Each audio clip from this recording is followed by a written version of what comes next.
Ce que vous allez découvrir dans cette histoire vraie va vous glacer le sang et vous faire comprendre pourquoi certains lieux ne devraient jamais être abandonnés.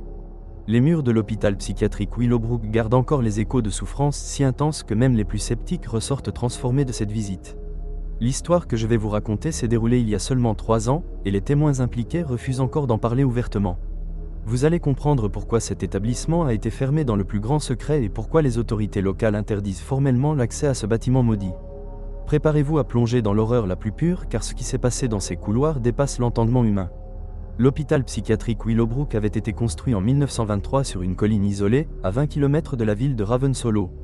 Cet imposant bâtiment de 4 étages en briques rouges avait été conçu pour accueillir 200 patients atteints de troubles mentaux graves. Pendant 70 ans, cette institution avait fonctionné selon les méthodes controversées de l'époque, utilisant des traitements aujourd'hui considérés comme de la torture pure. Les archives révèlent que plus de 3000 patients sont morts dans cet hôpital, beaucoup dans des circonstances mystérieuses qui n'ont jamais été élucidées. En 1993, l'établissement avait fermé ses portes après une série de scandales impliquant des expériences illégales sur les patients. Le personnel médical avait été accusé de pratiquer des lobotomies sauvages sur des patients qui n'étaient même pas consentants. Certains témoignages font état de chambres d'isolation où les patients étaient attachés pendant des semaines sans nourriture ni eau. La salle d'électrochoc avait été surnommée par les patients la chambre de la mort tant les séances étaient brutales et répétées. Après la fermeture, le bâtiment avait été abandonné et livré aux éléments, devenant rapidement une ruine sinistre. Les fenêtres brisées laissaient entrer la pluie et le vent, créant une atmosphère de désolation totale. La végétation avait envahi les couloirs, donnant à l'endroit un aspect post-apocalyptique terrifiant. Les graffitis sur les murs témoignaient du passage de vandales et d'explorateurs urbains, mais beaucoup ressortaient en parlant de phénomènes inexpliqués. Les habitants de Ravenshollow évitaient soigneusement la colline, racontant des histoires de cris mystérieux qui résonnaient la nuit. Certains témoins affirmaient avoir vu des silhouettes se déplacer derrière les fenêtres brisées, alors que le bâtiment était supposé être vide. Les autorités locales avaient installé des panneaux d'interdiction et des barrières, mais cela n'empêchait pas les plus téméraires de s'aventurer dans cette ruine maudite. C'est dans ce contexte que notre histoire commence, par une froide nuit d'octobre 2021. Sarah Matthews, une journaliste d'investigation de 28 ans, avait décidé de faire un reportage sur les hôpitaux psychiatriques abandonnés. Elle était accompagnée de son caméraman Marcus Chen, un homme de 35 ans habitué au tournage dans des lieux dangereux. Leur équipe comprenait également Tommy Rodriguez, un expert en phénomènes paranormaux, et Lisa Williams, une psychologue spécialisée dans les traumatismes. Ils avaient obtenu une autorisation spéciale des autorités locales pour pénétrer dans l'enceinte de l'hôpital Willowbrook. Sarah avait passé des mois à rassembler des informations sur cet établissement, découvrant des témoignages troublants d'anciens employés. Une infirmière à la retraite, Mary Anderson, lui avait confié des détails horrifiants sur les dernières années de fonctionnement. Selon elle, les patients les plus violents étaient enfermés dans des cellules souterraines dont l'existence n'apparaissait sur aucun plan officiel. Ces oubliettes étaient utilisées pour les punitions les plus sévères, et certains patients y disparaissaient définitivement. Mary avait également évoqué des expériences menées par le docteur Wilhelm Krantz, un médecin allemand arrivé mystérieusement en 1945. Ce praticien avait introduit des méthodes thérapeutiques extrêmes qui ressemblaient plus à des expériences nazies qu'à des traitements médicaux. Les dossiers du docteur Krantz avaient mystérieusement disparu lors de la fermeture de l'hôpital, alimentant les théories conspirationnistes. Sarah espérait trouver dans les ruines de l'hôpital des indices sur ces expériences secrètes. Elle avait équipé son équipe de caméras haute définition, d'enregistreurs audio et de détecteurs de champs électromagnétiques. Marcus avait insisté pour emporter des lampes puissantes et des batteries de secours, pressentant que l'électricité serait coupée. Tommy avait apporté ses instruments de détection paranormale, des détecteurs de température et des capteurs de mouvement. Lisa était là pour analyser l'impact psychologique de l'environnement sur l'équipe et documenter les effets traumatisants. Ils étaient arrivés sur les lieux vers 22 h, par une nuit sans lune particulièrement oppressante. Le brouillard montait de la vallée, enveloppant la colline d'un voile spectral qui rendait l'atmosphère encore plus sinistre. Les phares de leurs véhicules éclairaient faiblement la grille d'entrée rouillée, dont les barreaux tordus semblaient former des visages grimaçants. Sarah avait ressenti immédiatement une sensation de malaise profond en approchant du bâtiment principal. L'imposante façade se dressait devant eux comme un monstre endormi, ses fenêtres béantes ressemblant à des yeux vides. Marcus avait commencé à filmer dès leur arrivée, capturant l'atmosphère gothique du lieu avec son objectif professionnel. Tommy avait immédiatement noté des anomalies sur ses instruments, la température avait chuté de 5 degrés près du bâtiment. Lisa documentait déjà les réactions physiologiques de l'équipe, accélération du rythme cardiaque, transpiration excessive malgré le froid. Ils avaient forcé la porte d'entrée principale, dont les gonds avaient gémi sinistrement dans le silence nocturne. L'intérieur de l'hôpital était plongé dans une obscurité absolue, que leurs lampes perçaient difficilement. L'odeur qui régnait dans le hall d'accueil était un mélange d'humidité, de moisissure et de quelque chose de plus répugnant. Sarah avait identifié cette odeur comme celle de la décomposition, mais elle semblait venir de partout à la fois. Les murs étaient couverts de graffitis récents, mais aussi de traces plus anciennes qui ressemblaient à des marques de griffes.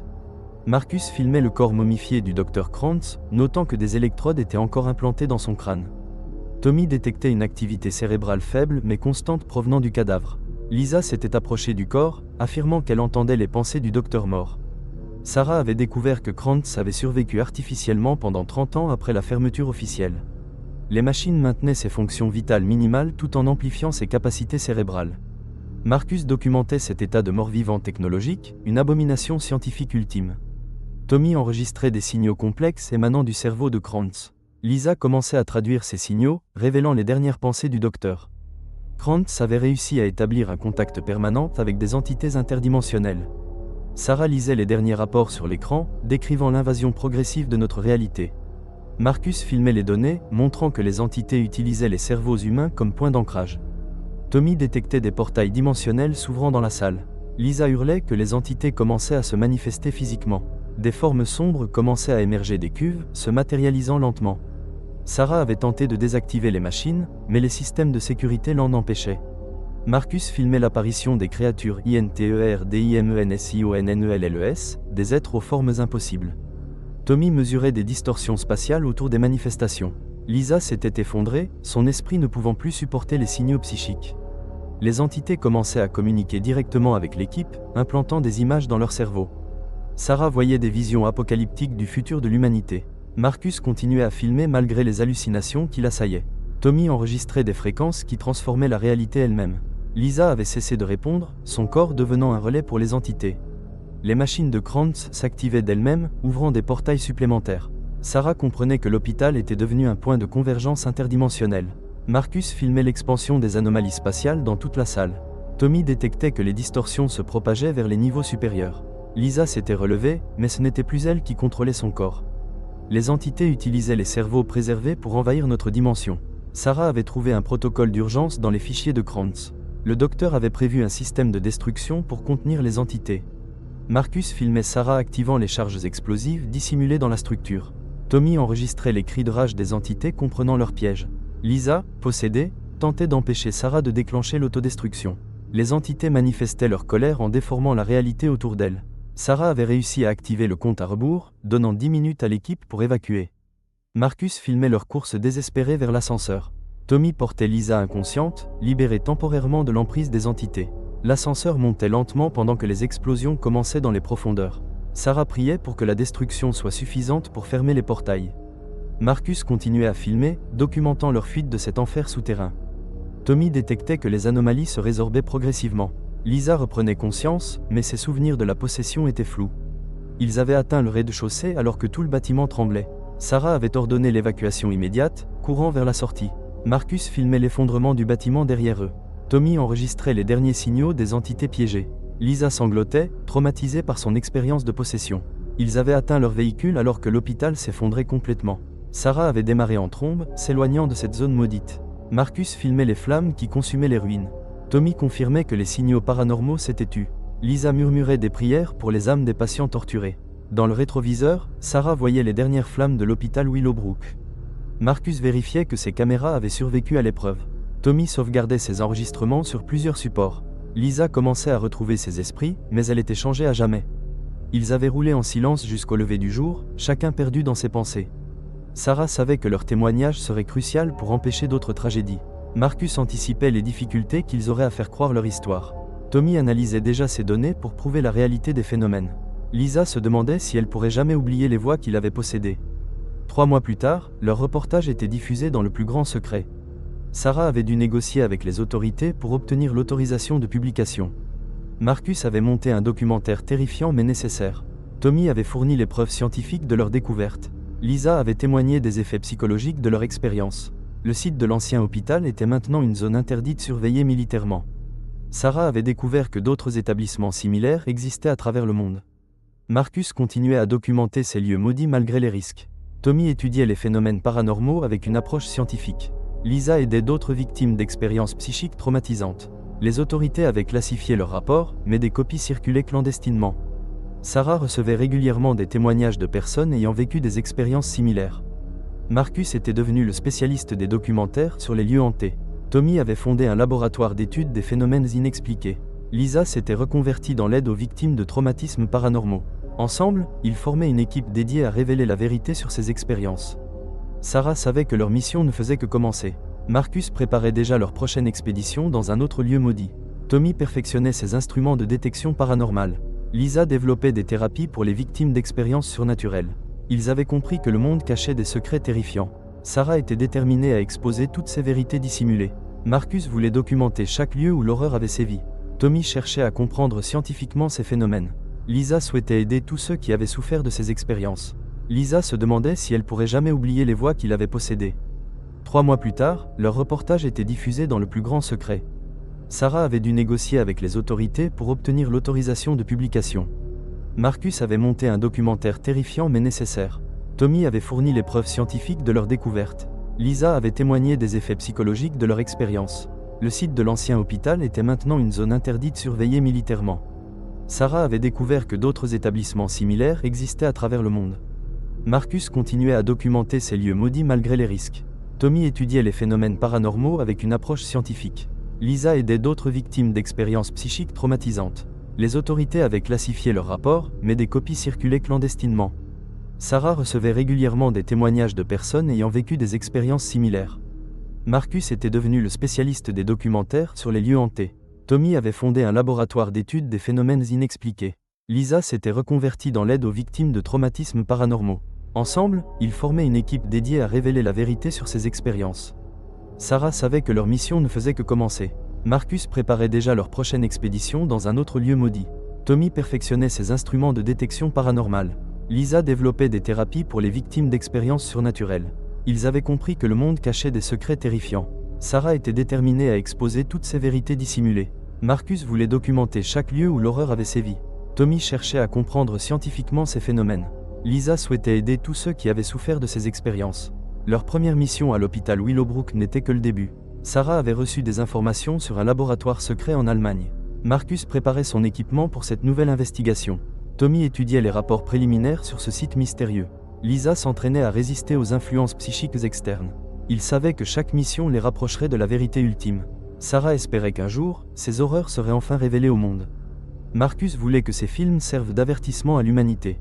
Tommy rêvait de découvertes qui révolutionneraient la science. Lisa priait pour que les victimes trouvent enfin la paix. Leur combat contre les forces obscures ne faisait que commencer. Sarah savait que d'autres secrets les attendaient dans l'ombre. Marcus préparait déjà de nouveaux documentaires sur ces mystères. Tommy affinait ses théories sur les phénomènes interdimensionnels. Lisa aidait de plus en plus de personnes traumatisées par ces expériences. Ensemble, ils représentaient l'espoir pour tous ceux qui avaient été victimes. Sarah continuait à enquêter sur les réseaux secrets d'expérimentation. Marcus documentait chaque nouvelle découverte avec précision. Tommy analysait les données pour comprendre les mécanismes cachés. Lisa soignait les blessures invisibles laissées par ces horreurs. Leur mission était de protéger l'humanité contre ces dangers méconnus. Sarah recevait des témoignages de plus en plus nombreux chaque jour. Marcus voyait dans chaque film une pièce du puzzle global. Tommy découvrait des connexions entre tous ces phénomènes apparemment isolés. Lisa comprenait que les traumatismes suivaient des patterns similaires. Ils avaient identifié un réseau mondial d'expérimentation secrète. Sarah menait l'enquête la plus importante de sa carrière. Marcus réalisait le documentaire qui pourrait changer le monde. Tommy développait les outils nécessaires pour combattre ces forces. Lisa formait d'autres thérapeutes spécialisés dans ces cas particuliers. Leur travail à l'hôpital Willowbrook avait ouvert une boîte de Pandore. Sarah assumait la responsabilité de révéler ces vérités dangereuses. Marcus acceptait les risques de documenter ces lieux maudits. Tommy embrassait le défi d'expliquer l'inexplicable. Lisa portait le fardeau de soigner les âmes brisées. Ensemble, ils étaient les gardiens d'un secret qui pouvait détruire ou sauver l'humanité. Sarah savait que leur prochaine mission serait encore plus dangereuse. Marcus préparait son équipement pour affronter des horreurs inimaginables. Tommy calibrait ses instruments pour détecter des phénomènes encore plus extrêmes. Lisa renforçait ses défenses mentales contre des influences plus puissantes. Ils avaient appris que la vérité avait un prix, mais ils étaient prêts à le payer. Sarah ouvrait la voie vers une révélation qui changerait tout. Marcus immortalisait chaque moment de cette quête terrifiante. Tommy perçait les mystères de force que l'humanité n'était pas prête à affronter. Lisa guérissait les blessures laissées par ses rencontres avec l'impossible. Leur histoire à l'hôpital Willowbrook n'était que le premier chapitre d'une saga beaucoup plus vaste. Sarah regardait vers l'avenir avec détermination et terreur. Marcus préparait sa caméra pour filmer l'infilmable. Tommy ajustait ses capteurs pour mesurer l'immesurable. Lisa fortifiait son esprit pour résister à l'irrésistible. Ensemble, ils s'apprêtaient à plonger encore plus profondément dans l'abîme. Sarah savait que chaque révélation les rapprocherait du point de non-retour. Marcus comprenait que chaque image pourrait être leur dernière. Tommy réalisait que chaque mesure les menait vers une vérité terrifiante. Lisa acceptait que chaque mission pourrait briser son esprit définitivement. Mais ils avaient fait le serment de protéger l'humanité coûte que coûte. Sarah fermait les yeux, revoyant les horreurs de l'hôpital Willowbrook. Marcus vérifiait une dernière fois ses batteries et ses cartes mémoire. Tommy étalait ses instruments comme un chirurgien prépare ses outils. Lisa méditait pour purifier son esprit des influences résiduelles. Demain, ils partiraient vers leur prochaine destination maudite. Sarah ouvrait le dossier du laboratoire allemand, frissonnant à sa lecture. Marcus chargeait ses caméras en pensant aux images qu'il allait capturer. Tommy programmait ses détecteurs pour de nouvelles fréquences paranormales. Lisa préparait ses défenses psychiques pour des entités plus puissantes. Leur combat contre l'obscurité continuait, une mission à la fois. Sarah savait que la vérité sur l'hôpital Willowbrook n'était qu'un fragment d'un puzzle cosmique terrifiant. Marcus anticipait que leur prochaine découverte serait encore plus bouleversante. Tommy pressentait que les phénomènes qu'ils allaient affronter dépasseraient tout ce qu'ils avaient vécu. Lisa se préparait à affronter des forces qui pourraient détruire son humanité. Ensemble, ils représentaient le dernier rempart entre l'humanité et l'horreur absolue. Sarah fermait le dossier de l'hôpital Willowbrook, sachant que cette histoire entrait à jamais ceux qui l'avaient vécu. Marcus rangeait ses équipements, conscient que chaque mission pourrait être leur dernière. Tommy éteignait ses instruments, mais les signaux qu'il avait captés résonnaient encore dans sa mémoire. Lisa regardait par la fenêtre vers l'horizon, se demandant combien d'autres lieux maudits attendaient leur visite. L'hôpital Willowbrook était détruit, mais son héritage de terreur continuait à se propager dans l'ombre, attendant le moment propice pour ressurgir et achever ce que le Dr Krantz avait commencé des décennies auparavant. Méthodiquement chaque détail, notant que certaines marques étaient trop hautes pour avoir été faites par des mains humaines. Tommy enregistrait des fluctuations électromagnétiques anormales, ses instruments s'affolant sans raison apparente. Lisa commençait à ressentir une anxiété inexpliquée qui ne correspondait à aucun stress environnemental classique. Ils avaient décidé de commencer leur exploration par le rez-de-chaussée, où se trouvaient les services administratifs. La salle d'attente était encore meublée de chaises en plastique orange typiques des années 80, recouvertes de poussière épaisse. Des magazines jaunis traînaient sur les tables, leurs pages collées par l'humidité et le temps qui avait passé. Sarah avait remarqué que les dates sur ces magazines s'arrêtaient toutes à septembre 1993, le mois précédant la fermeture définitive. Derrière le comptoir d'accueil, des dossiers éparpillés révélaient des noms de patients et des diagnostics troublants. Marcus éclairait les documents pendant que Sarah lisait à voix haute certains passages particulièrement dérangeants. Un dossier mentionnait un patient nommé Robert Chen, admis pour schizophrénie, qui avait développé une obsession pour les voies souterraines. Selon les notes du personnel, Robert prétendait entendre des appels à l'aide provenant des sous-sols de l'hôpital. Il avait été transféré dans une cellule d'isolement après avoir tenté de creuser le sol de sa chambre avec ses ongles nus. Le dossier s'interrompait brutalement, sans mention de sortie ni de décès du patient. Tommy avait détecté une chute de température significative près du comptoir d'accueil, sans explication logique. Lisa notait que l'équipe commençait à manifester des signes de stress post-traumatique sans avoir vécu de traumatisme direct. Ils avaient poursuivi leur exploration vers les bureaux médicaux où des équipements obsolètes traînaient encore. Une machine d'électrochoc des années 60 trônait dans un coin, ses électrodes encore tachées de substances brunes. Sarah avait découvert dans un tiroir des photographies de patients avant et après leurs traitements expérimentaux. Les images montraient des transformations physiques terrifiantes, des visages déformés, des expressions totalement vides. Marcus avait remarqué que certaines photographies bougeaient légèrement dans le viseur de sa caméra, comme si les sujets respiraient. Tommy enregistrait des voix faibles sur ses appareils, des murmures indistincts qui semblaient provenir des murs eux-mêmes. Lisa commençait à ressentir des hallucinations auditives qu'elle attribuait d'abord au stress de la situation. Ils avaient ensuite monté au premier étage, où se trouvaient les chambres des patients. Le couloir principal s'étendait sur 50 mètres, ponctué de portes dont beaucoup étaient encore verrouillées. Sarah avait forcé la première porte avec un pied de biche, révélant une cellule de 3 mètres sur 2. Le lit métallique était encore équipé de sangles de contention, certaines tachées de substances sombres. Sur le mur, des inscriptions gravées dans le plâtre témoignaient de la détresse des patients. Marcus lisait à voix haute ces messages désespérés. « Ils viennent la nuit, les voix ne s'arrêtent jamais, aidez-nous ». Une inscription particulièrement troublante disait « Le Dr Krantz nous emmène en bas ». Tommy avait noté que la température dans cette cellule était inférieure de 10 degrés à celle du couloir. Lisa commençait à entendre des gémissements faibles qu'elle ne parvenait pas à localiser précisément. Ils avaient visité une dizaine de cellules similaires, chacune révélant des horreurs supplémentaires. Dans l'une d'elles, ils avaient trouvé des marques de griffes sur le sol en béton, comme si quelqu'un avait tenté de creuser. Une autre cellule contenait des dessins enfantins sur les murs, représentant des créatures aux formes impossibles. Sarah avait photographié ces dessins, notant qu'ils semblaient bouger légèrement sous l'éclairage de son flash. Sarah avait découvert dans un tiroir des photographies de patients avant et après leurs traitements expérimentaux. Les images montraient des transformations physiques terrifiantes, des visages déformés, des expressions totalement vides. Marcus avait remarqué que certaines photographies bougeaient légèrement dans le viseur de sa caméra, comme si les sujets respiraient. Tommy enregistrait des voix faibles sur ses appareils, des murmures indistincts qui semblaient provenir des murs eux-mêmes. Lisa commençait à ressentir des hallucinations auditives qu'elle attribuait d'abord au stress de la situation. Ils avaient ensuite monté au premier étage, où se trouvaient les chambres des patients. Le couloir principal s'étendait sur 50 mètres, ponctué de portes dont beaucoup étaient encore verrouillées. Sarah avait forcé la première porte avec un pied de biche, révélant une cellule de 3 mètres sur 2. Le lit métallique était encore équipé de sangles de contention, certaines tachées de substances sombres. Sur le mur, des inscriptions gravées dans le plâtre témoignaient de la détresse des patients. Marcus lisait à voix haute ces messages désespérés. « Ils viennent la nuit, les voix ne s'arrêtent jamais, aidez-nous ». Une inscription particulièrement troublante disait « Le docteur Krantz nous emmène en bas ». Tommy avait noté que la température dans cette cellule était inférieure de 10 degrés à celle du couloir. Lisa commençait à entendre des gémissements faibles qu'elle ne parvenait pas à localiser précisément. Ils avaient visité une dizaine de cellules similaires, chacune révélant des horreurs supplémentaires. Dans l'une d'elles, ils avaient trouvé des marques de griffes sur le sol en béton, comme si quelqu'un avait tenté de creuser. Une autre cellule contenait des dessins enfantins sur les murs, représentant des créatures aux formes impossibles. Sarah avait photographié ces dessins, notant qu'ils semblaient bouger légèrement sous l'éclairage de son flash. Marcus avait capturé des orbes lumineuses inexpliquées qui apparaissaient et disparaissaient dans son objectif. Tommy enregistrait des sons étranges, des grincements, des chuchotements, des bruits de pas sans origine identifiable. Lisa commençait à manifester des signes de dissociation, parlant de sensation d'être observée. C'est à ce moment-là que leur équipement a commencé à dysfonctionner de manière inexplicable.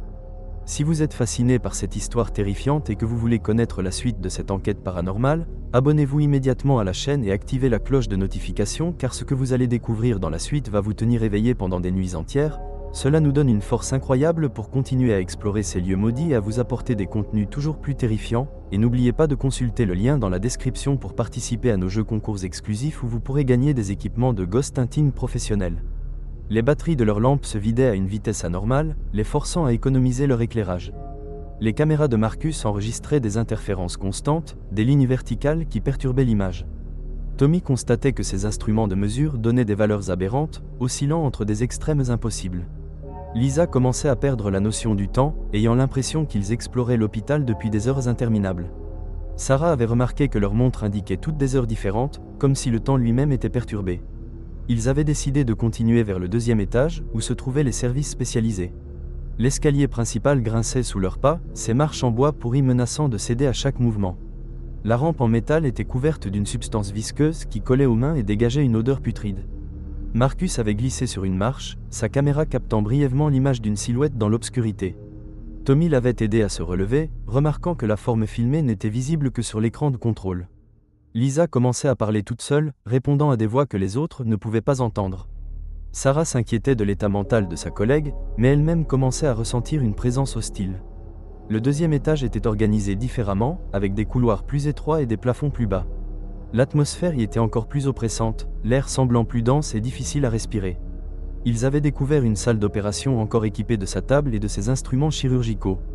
Les scies, les scalpels et les forceps étaient disposés avec un soin méticuleux, comme si quelqu'un les avait préparés récemment. Sarah avait remarqué que les instruments étaient exempts de rouille, contrairement au reste de l'équipement de l'hôpital. Marcus filmait ces détails troublants, notant que les reflets sur les lames semblaient former des visages déformés. Tommy enregistrait des fluctuations magnétiques intenses près de la table d'opération. Lisa refusait d'entrer dans la salle, prétextant qu'elle entendait des cris de douleur provenant de l'intérieur. Ils avaient ensuite exploré le laboratoire du docteur Krantz, une pièce que Sarah avait particulièrement hâte de visiter. La porte était verrouillée par un système de sécurité sophistiqué, inhabituel pour un hôpital des années 80. Tommy avait réussi à forcer la serrure électronique, révélant un laboratoire parfaitement conservé. Les équipements scientifiques étaient disposés avec une précision militaire, comme si quelqu'un les entretenait régulièrement. Des bocaux contenant des spécimens anatomiques étaient alignés sur des étagères, baignant dans un liquide jaunâtre. Marcus avait glissé sur une marche, sa caméra captant brièvement l'image d'une silhouette dans l'obscurité. Tommy l'avait aidé à se relever, remarquant que la forme filmée n'était visible que sur l'écran de contrôle. Lisa commençait à parler toute seule, répondant à des voix que les autres ne pouvaient pas entendre. Sarah s'inquiétait de l'état mental de sa collègue, mais elle-même commençait à ressentir une présence hostile. Le deuxième étage était organisé différemment, avec des couloirs plus étroits et des plafonds plus bas. L'atmosphère y était encore plus oppressante, l'air semblant plus dense et difficile à respirer.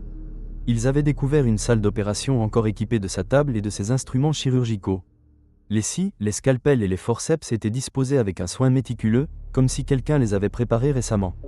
Sarah avait remarqué que les instruments étaient exempts de rouille, contrairement au reste de l'équipement de l'hôpital. Marcus filmait ces détails troublants, notant que les reflets sur les lames semblaient former des visages déformés. Tommy enregistrait des fluctuations magnétiques intenses près de la table d'opération.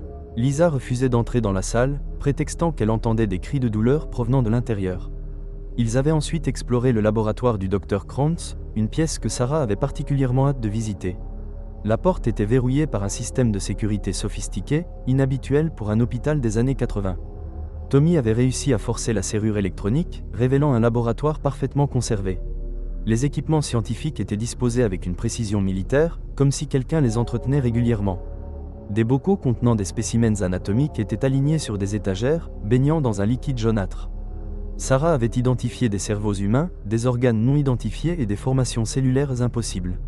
Marcus filmait ces horreurs, remarquant que certains spécimens semblaient pulser faiblement. Tommy détectait des radiations anormales émanant des bocaux, ses compteurs s'affolant dangereusement. Lisa avait refusé d'entrer dans le laboratoire, restant dans le couloir en état de choc.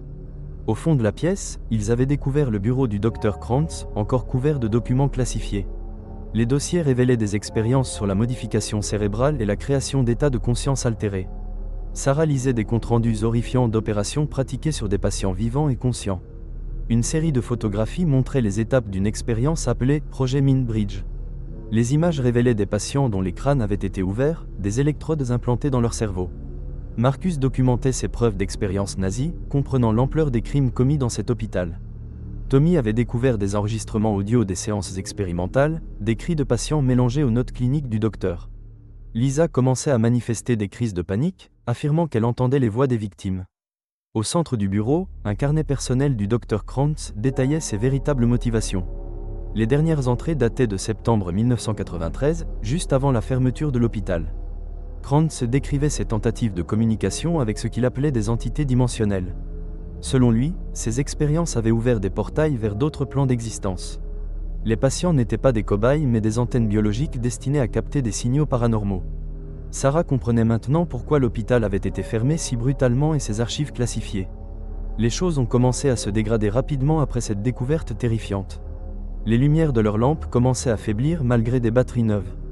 Marcus constatait que ses caméras s'éteignaient et se rallumaient de manière aléatoire. Tommy enregistrait des sons impossibles, des voix parlant des langues inexistantes, des musiques inexplicables. Lisa avait complètement perdu contact avec la réalité, conversant avec des présences invisibles. Sarah tentait de maintenir la cohésion de l'équipe, mais elle-même commençait à voir des hallucinations. Des ombres se déplaçaient dans sa vision périphérique, des silhouettes qui disparaissaient quand elle les regardait directement. Ils avaient décidé de monter au 3e étage, où se trouvaient les services haute sécurité. L'escalier menant à ce niveau était bloqué par une grille métallique cadenassée.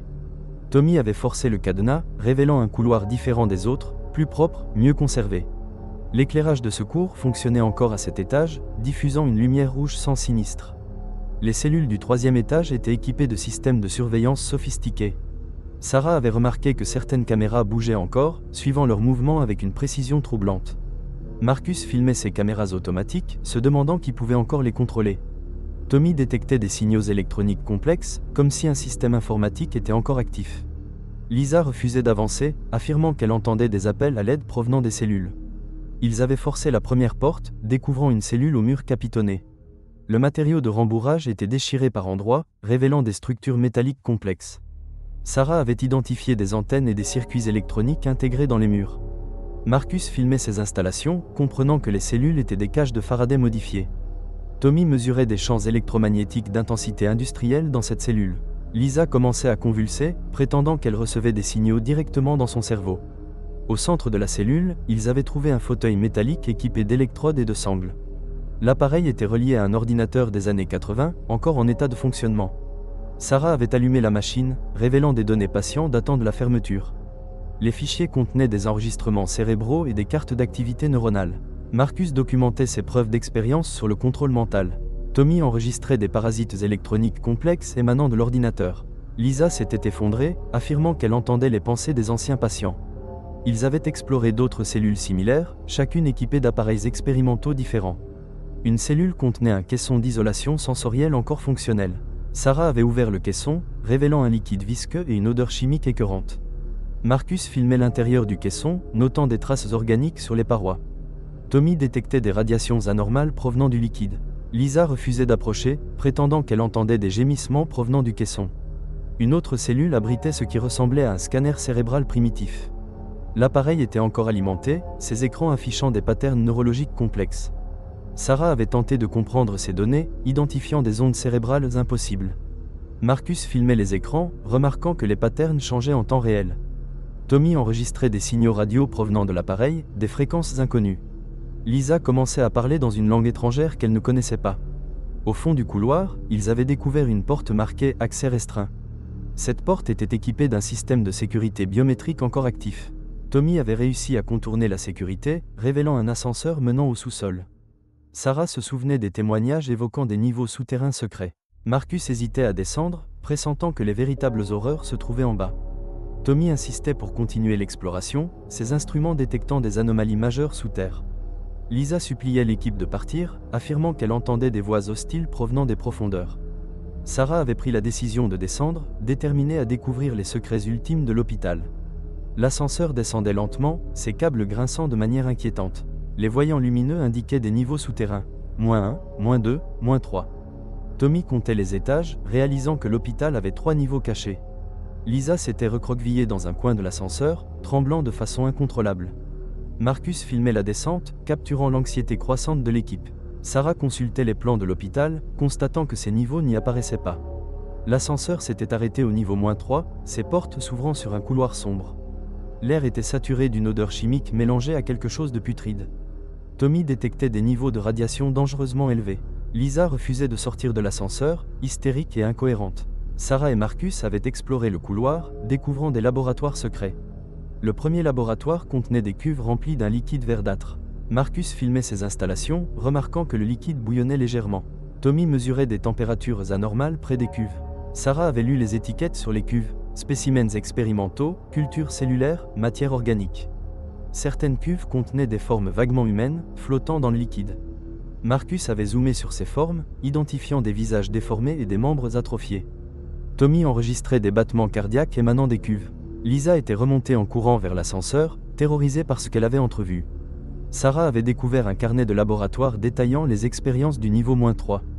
Les notes décrivaient des tentatives de création d'hybrides entre humains et entités extraterrestres. Marcus documentait ses preuves d'expériences génétiques illégales. Tommy détectait des signaux biologiques complexes provenant des spécimens. Au fond du laboratoire, ils avaient trouvé une chambre d'observation avec des hublots. Sarah avait regardé à travers les hublots, découvrant une salle immense remplie d'équipements. La salle contenait des dizaines de cuves similaires à celles du laboratoire. Marcus filmait à travers les hublots, capturant des images terrifiantes. Tommy mesurait des vibrations provenant de la salle, comme si quelque chose de vivant s'y trouvait. Lisa hurlait depuis l'ascenseur, suppliant l'équipe de remonter immédiatement. Ils avaient forcé la porte de la salle principale, pénétrant dans ce qui ressemblait à un laboratoire de science-fiction. Des centaines de cuves étaient alignées sur plusieurs rangées, chacune contenant un spécimen différent. Sarah avait identifié des cerveaux humains maintenus en vie artificiellement. Marcus filmait ces horreurs, ses mains tremblant d'émotion. Tommy détectait des activités électriques intenses provenant des cerveaux. Lisa avait perdu connaissance dans l'ascenseur, submergée par les signaux psychiques. Au centre de la salle, un ordinateur central contrôlait l'ensemble des expériences. Sarah avait accédé aux fichiers, découvrant des décennies d'expérimentation secrètes. Les données révélaient que le Dr Krantz avait créé une interface entre cerveaux humains et entités interdimensionnelles. Marcus documentait ses preuves d'expérience paranormale. Tommy enregistrait des communications entre les cerveaux, des échanges d'informations impossibles. L'ordinateur indiquait que 72 cerveaux étaient encore actifs. Sarah comprenait maintenant que l'hôpital n'avait jamais vraiment fermé, les expériences continuant en secret. Marcus filmait les écrans de contrôle, montrant l'activité cérébrale en temps réel. Tommy détectait des tentatives de communication provenant des cerveaux. Lisa était revenue à elle, mais elle parlait maintenant avec la voix d'un patient décédé. Au fond de la salle, ils avaient découvert le bureau personnel du docteur Krantz. L'homme était toujours là, momifié dans son fauteuil, branché à ses propres machines. Sarah avait réalisé avec horreur que Krantz avait fait de lui-même le sujet final de ses expériences. Marcus filmait.